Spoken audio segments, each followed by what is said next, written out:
Hello દોસ્તો, કેમ છો સૌ? મજામાં ને? સ્વાગત છે દોસ્તો આપણું ફરતો ગુજરાતી યુટ્યુબ ચેનલ પર. અને મિત્રો, આજે આપણે બનાવશું સોયાવડી કીમો. તો સૌથી પહેલાં પ્રેમ ભાવથી આપણે સોયાવડી લઈ લેશું 150 ગ્રામ. તો મિત્રો, આપણે સોયાવડીને 3 થી 4 વખત સાફ પાણીથી ધોઈ લેશું. ત્યારબાદ પાણી ઉમેરી અને એની અંદર આપણે 1 ચમચી નિમક નાખશું અને બોઇલ કરી લેશું. સોયાવડીને આપણે 10 મિનિટ માટે વ્યવસ્થિત બોઇલ કરી લેશું. ત્યાં સુધી આપણે બીજી તૈયારીઓ કરી લઈએ. ચાલો, કાંદાને આપણે એકદમ ફાઇન ચોપ કરવાના છે, બારીક ઝીણા ઝીણા. મિત્રો, આ રેસીપી બહુ સરસ બનવાની છે, તો બની રહેજો મારી સાથે એન્ડ સુધી ને બહુ ટેસ્ટી બનશે. દોસ્તો, તમે પણ આ રીતે બનાવજો અને ટેસ્ટ બહુ સરસ આવશે. હવે આપણે ટમેટાને પણ બારીક બારીક કાપી લેશું, ચોપ કરી લેશું આ પ્રમાણે. ત્યારબાદ લીલા મરચાં પણ આપણે લીધેલા છે 2, જે આપણે આ રીતે બારીક બારીક કાપી લીધા છે. એની સાથે હવે આપણે લસણ પણ કટ કરી લેશું ઝીણું આ પ્રમાણે. લસણને પણ કટ કરી અને સાઈડમાં મૂકી દેશું.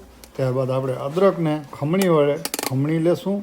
હવે મિત્રો, સોયા ચંક આપણા બોઇલ થઈ ગયા છે, તો એને આપણે આ પાણીમાંથી કાઢી લેશું. હવે મિત્રો, આપણે ઠંડા પાણીથી સોયાવડીને ધોઈ લેશું અને ત્યારબાદ નીચવી અને પાણી કાઢી નાખશું, જેથી એની સ્મેલ નીકળી જાય, એકદમ ડ્રાય થઈ જાય. ને મિત્રો, કીમા માટે સોયાબીનનો ચૂરો પણ મળે છે. આ તો મારી પાસે આ છે, એટલે હું આ યુઝ કરું છું. હવે આપણે આને ચાકુ વડે ચૂરો બનાવી લેશું. આપણે આમાંથી જ આપણે આજે કીમો બનાવશું. આપણે એકદમ ફાઇન અને ઝીણો ચૂરો કરી લેશું. ચાલો મિત્રો, આ પેનની અંદર આપણે 2 ટેબલ સ્પૂન ઘી લીધું છે. તેની અંદર 2 તેજ પત્તા ઉમેર્યા છે આપણે, અને 1 મોટી ઇલાયચી, 2 નાની ઇલાયચી, 1 સ્ટાર ચક્ર, ફૂલ ચક્ર જે કહેતા હોય આપણે, 4 લવિંગ છે, 1 તજનો ટુકડો અને 4 મરી ઉમેર્યા છે. ત્યારબાદ મિત્રો, આપણે 1 ચમચી જીરું ઉમેરીશું આમાં. હવે મિત્રો, આપણા મસાલા ફ્રાય થઈ ગયા છે, તો આપણે કાંદા ઉમેરી દઈશું આની અંદર. અને કાંદાને આપણે એકદમ હાઈ ફ્લેમમાં પકાવશું. અને કાંદાનો કલર ચેન્જ થાય, કાંદા પાકી જાય, ત્યારે આપણે એની અંદર ટમેટાં ઉમેરીશું. તો જુઓ મિત્રો, કાંદાનો કલર ચેન્જ થઈ ગયો છે.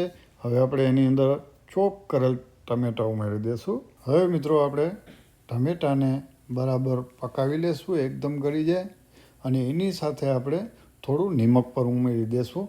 અને નિમક આપણે સોયા ચંક જ્યારે બોઇલ કર્યા ત્યારે પણ ઉમેર્યું હતું. અને સોરી મિત્રો, જ્યારે આપણે કાંદા પાકી જાય, કલર ચેન્જ થાય થોડો, એટલે આપણે ત્યારે લસણ અને આદુની પેસ્ટ ઉમેરવાની હોય છે, પણ તે ભૂલાઈ ગઈ છે. પણ હજી આપણે કંઈ વાંધો નથી, કાંઈ મોડું નથી થયું.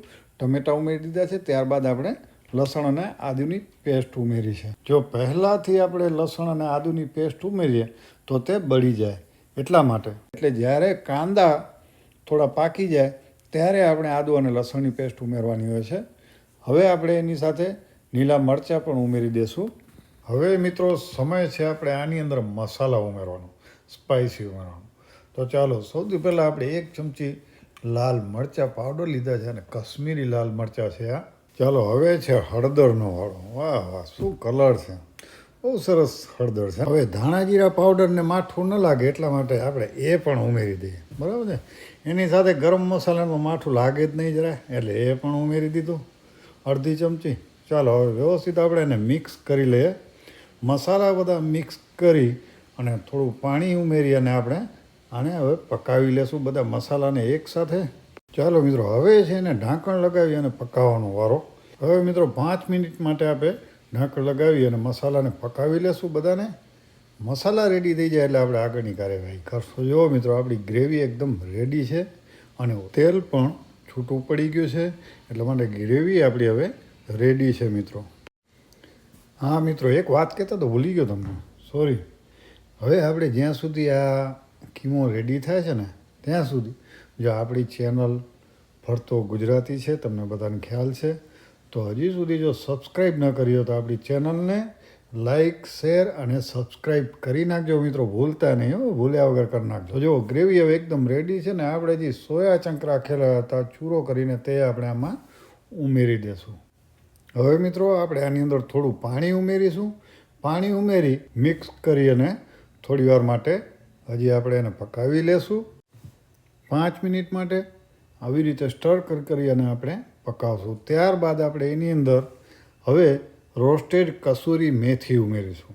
રોસ્ટેડ કસૂરી મેથી મસળી અને અંદર ઉમેરી દેવી, એને મિક્સ કરી લેવાનું વ્યવસ્થિત. પાછું થોડીવાર આપણે એને પકાવવાનું અને ત્યારબાદ એન્ડમાં જ્યારે એમ થાય કે આપણે કન્સિસ્ટન્સી એની ચેક કરી લેવાનું કે આપણે કેટલો રસો જોઈએ છે કે ડ્રાય જોઈએ છે. એ પ્રમાણે સેટ થઈ જાય કોથમીર ઉમેરી અને ગરમ ગરમ પીરસવાનું. રાઈસ જોડે, પરાઠા જોડે અને રોટલી જોડે પણ બહુ સરસ લાગશે. તો મિત્રો, આ રેસીપી તમને કેવી લાગી તે ખાસ કરીને મને કોમેન્ટ બોક્સમાં જણાવજો. અને સારી લાગી હોય તો લાઇક, શેર અને સબસ્ક્રાઈબ કરી દેજો, જેથી બીજો વિડીયો અપલોડ કરું એટલે તરત તમને નોટિફિકેશન મળી જાય. તમે સોયાવડીનો કીમો એન્જોય કરો. ત્યાં સુધી હું બીજી મજેદાર રેસીપીની તૈયારી કરું.